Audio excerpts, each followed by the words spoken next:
In a quiet little village, tucked away between rolling hills, lived a girl named Ilara.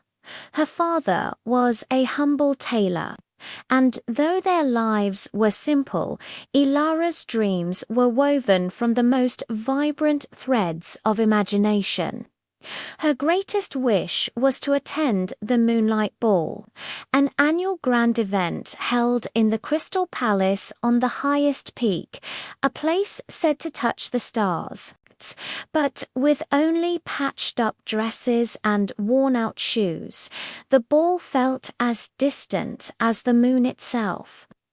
One evening, as she sat by the window, watching the first stars appear, a single tear traced a path down her cheek. It landed on a silver moonbeam that pooled on the floor, and in a shimmer of light, a figure appeared. It was a fairy with hair like spun moonlight and a smile as warm as a summer dawn.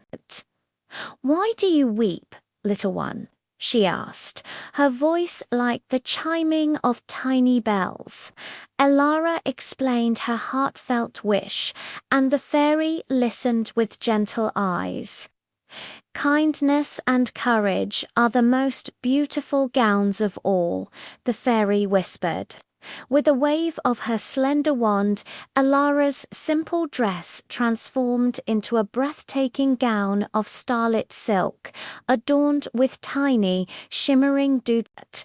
On her feet, two magnificent glass slippers appeared. They weren't ordinary glass. They glowed with a soft, ethereal light, capturing the very essence of the moon. "These are no ordinary shoes," the fairy said. "They will guide your steps with grace, but you must be home before the final chime of midnight. At the 12th strike, time itself will freeze within the palace walls for all but you." With a heart full of gratitude, Ilara made her way to the Crystal Palace. The ballroom was even more magnificent than she had ever imagined. Great chandeliers dripped with diamonds, casting rainbows across the floor, and moonlight streamed through the crystalline walls, making everything sparkle. Enchanted music filled the air, a melody that seemed to pull at her very soul. When Ilara stepped into the room, a hush fell over the crowd. All eyes were on her, the mysterious girl in the starlit gown and glowing slippers. The prince, captivated by her unique radiance, immediately approached her.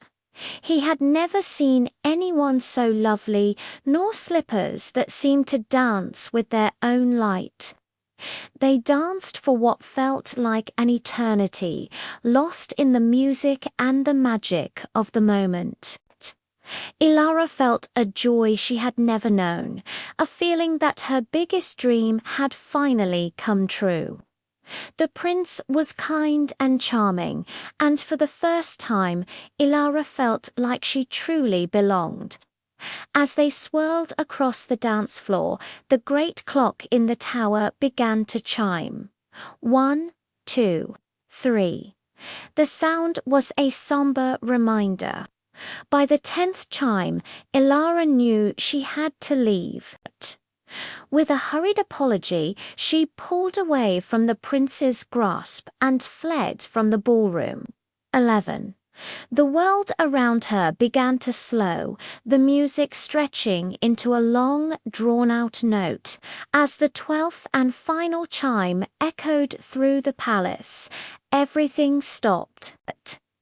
The dancers were frozen mid-well, the musicians mid-note, and the prince stood with his hand outstretched, a look of longing frozen on his face. Only Ilara could move. She raced down the grand staircase, but in her haste, one of the glowing glass slippers slipped from her foot and clattered onto the marble steps, its light pulsing softly in the still air. She didn't dare turn back. She ran out of the palace and into the night, her magical gown turning back into her simple dress as she crossed the palace grounds. The next morning, the entire kingdom was abuzz. The prince, having been released from the spell of frozen time, had found the single glowing slipper. He declared that he would marry the maiden whose foot it fit perfectly. He travelled far and wide, but the slipper, imbued with the fairy's magic, would not fit anyone. Finally, he arrived at the humble tailor's shop, when Elara gently slipped her foot into the glowing glass slipper. It was a perfect fit, its light flaring brightly as if in recognition. Elara's story shows us that dreams, no matter how big, can come true. It wasn't the magic alone that changed her fate, but her own kindness and the courage she found within herself to step into a world she thought was beyond her reach. Remember that the greatest magic of all lies in a good heart. Thanks for watching. If you enjoyed this story, don't forget to like and subscribe for more tales of wonder.